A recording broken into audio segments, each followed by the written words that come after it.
जय हिंद दोस्तों, मैं आप सभी को आइडियल स्टडी पॉइंट में स्वागत करता हूं। मैं आप सभी के बीच लेकर आ गया हूं क्लास 12th के लिए आपका सबसे महत्वपूर्ण सब्जेक्ट आपका फिजिक्स जो है उसका मैं सब्जेक्टिव क्वेश्चन लघु उत्तरीय प्रश्न लेकर आ गया हूं जो एग्जाम में आपका पूछे जाएंगे।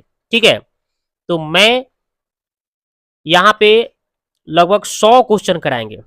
मैं आपके बीच लेकर आऊंगा 100 क्वेश्चन और 100 क्वेश्चन में से ही आपका जितना आपको एग्जाम में लिखना है उससे ज्यादा आपका गारंटी है कि लड़ने की संभावना है, मतलब लड़ेगा ही।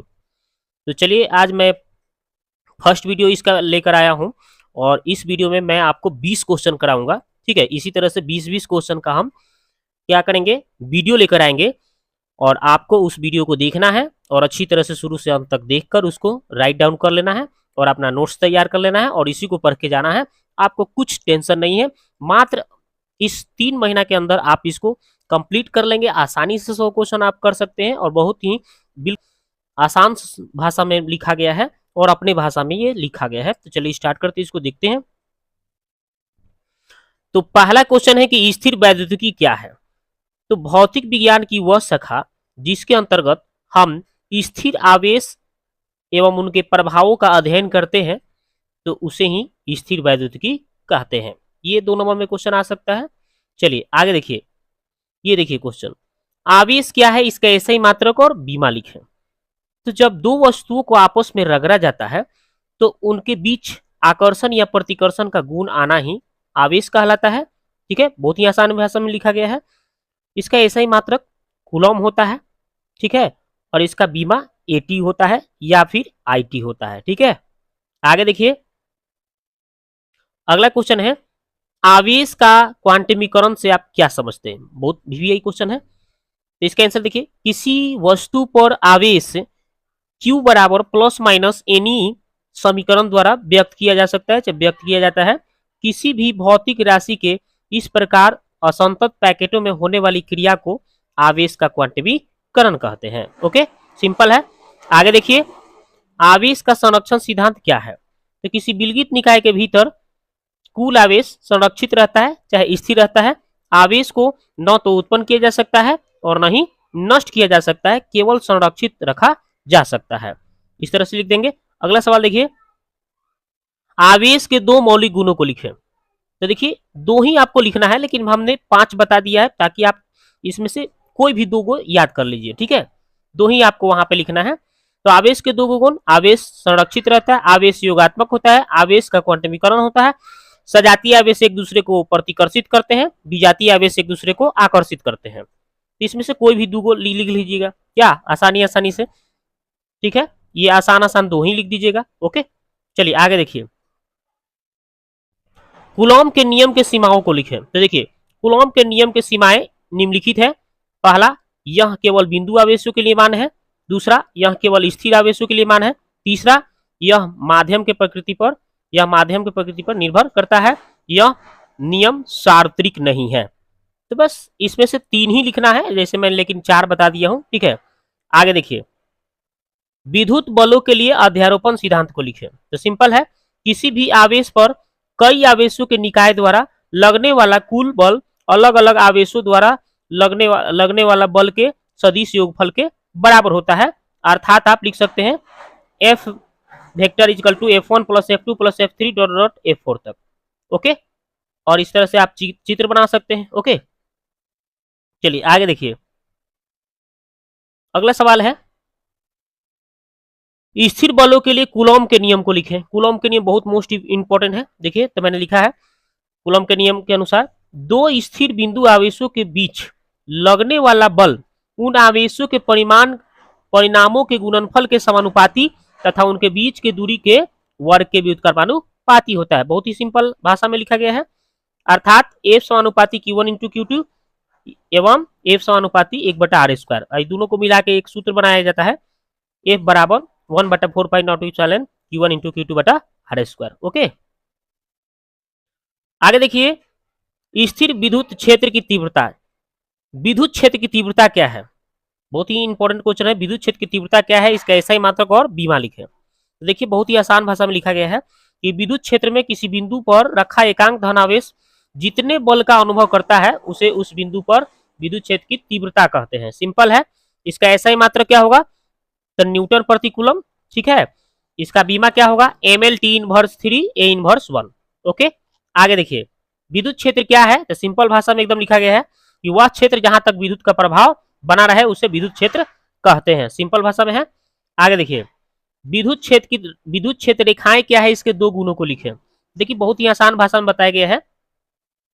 विद्युत क्षेत्र में एकांक धनावेश जिस पथ से होकर गुजरता है उसे विद्युत क्षेत्र रेखाएं कहते हैं। देखिए इस तरह से चित्र बना लीजिएगा और इसका गुण भी लिख दिए हैं। देखिए इसका गुण क्या है, तो यह धन आवेश से शुरू होता है और ऋण आवेश पर समाप्त हो जाता है। आप देख भी सकते हैं धन आवेश से शुरू हो रहा है, ऋण आवेश पर जाके मिल जा रहा है, समाप्त हो जा रहा है।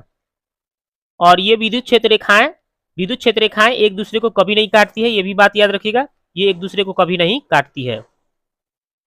उसके बाद यह किसी बिंदु पर खींची गई स्पर्श रेखाएं उस बिंदु पर विद्युत क्षेत्र की दिशा को बतलाती है। ओके, आगे देखिए अगला क्वेश्चन है विद्युत फ्लक्स क्या है, इसका ऐसा ही मात्रक और बीमा लिखें।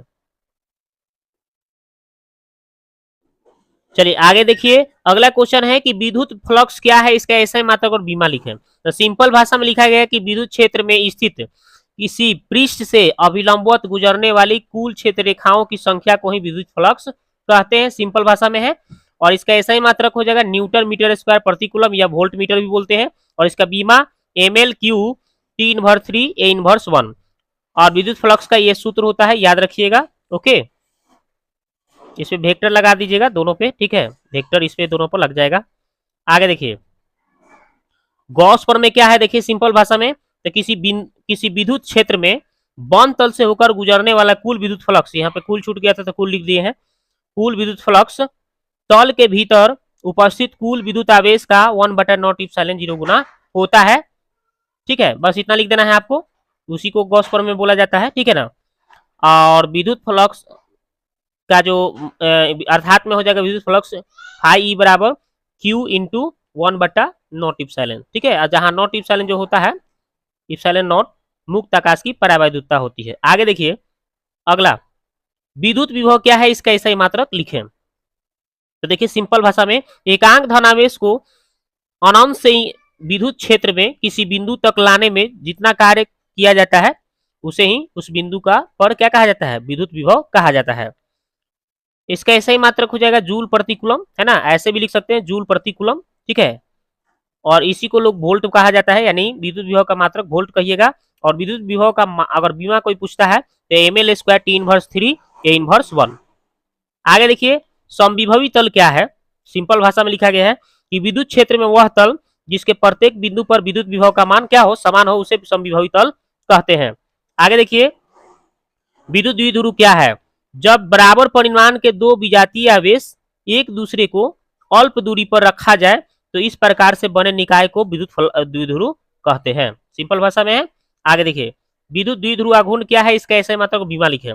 तब विद्युत द्विध्रुव के किसी एक आवेश का परिणाम तथा दोनों आवेशों के बीच के दूरी के गुणनफल को विद्युत द्विध्रुव आघूर्ण कहते हैं। सिंपल भाषा में है।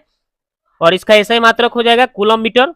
और इसका बीमा एम नॉट, है ना, एम नहीं भी रहता है, एम लिखिए, चाहे एम नॉट लिख सकते हैं आप, और एल टी ए लिख सकते हैं। ओके, और इसका मात्रक डेबाई होता है विद्युत द्विध्रुव आघूर्ण का। आगे देखिए चालक के विद्युत धारिता क्या है, इसका ऐसा ही मात्रक लिखे। तो सिंपल भाषा में है किसी चालक की आवेश ग्रहण करने की क्षमता को ही चालक की विद्युत धारिता कहते हैं। सिंपल भाषा में है। इसका ऐसा ही मात्रक क्या हो जाएगा, कूलम प्रति वोल्ट, यानी CV इनवर्स 1 बोल सकते हैं। और इसका बीमा हो जाएगा M inverse 1 L inverse 2 T inverse 4 A square. आगे देखिए चालक की धारिता किन किन बातों पर निर्भर करती है, तो सिंपल भाषा में है कि चालक की धारिता निम्नलिखित बातों पर निर्भर करती है, चालक के क्षेत्रफल पर, चालक के निकट अन्य चालकों की उपस्थिति पर, चालक के चारों ओर के माध्यम की प्रकृति पर। ओके, आगे देखिए 20 नंबर क्वेश्चन है कि संधारित्र क्या है या कितने प्रकार के होते हैं, तो सिंपल भाषा में है कि वह यंत्र जिसके सहायता से किसी चालक के आकार या आयतन बिना घटाए उसकी विद्युत धारिता को बढ़ाई जा सकती है, उसे क्या कहा जाता है, संधारित्र कहा जाता है। समझ गए। अब देखिए ये 3 प्रकार के होते हैं संधारित्र। समानांतर पट्टी का संधारित्र, गोलीय पट्टी का संधारित्र और बेलनाकार पट्टी का संधारित्र। सिंपल। तो हम इसमें 20 ही क्वेश्चन देखेंगे और अगले वीडियो में हम 20 क्वेश्चन लेकर आएंगे। ऐसे 20-20 को 5 वीडियो मिलेगा और 5 ही वीडियो में आपका काम क्लियर हो जाएगा। इतना ही पढ़ना है आपको, इससे ज्यादा नहीं पढ़ना है। अब लास्ट में इतना ही पढ़ के जाना है और एकदम गर्दा उड़ा के आना है। तो मिलते हैं नेक्स्ट वीडियो में। आपको वीडियो कैसा लगा आप जाके कमेंट्स में कमेंट करें और पहली बार आए हैं तो चैनल को सब्सक्राइब करें ताकि इस तरह से आपको वीडियो मिलता रहे।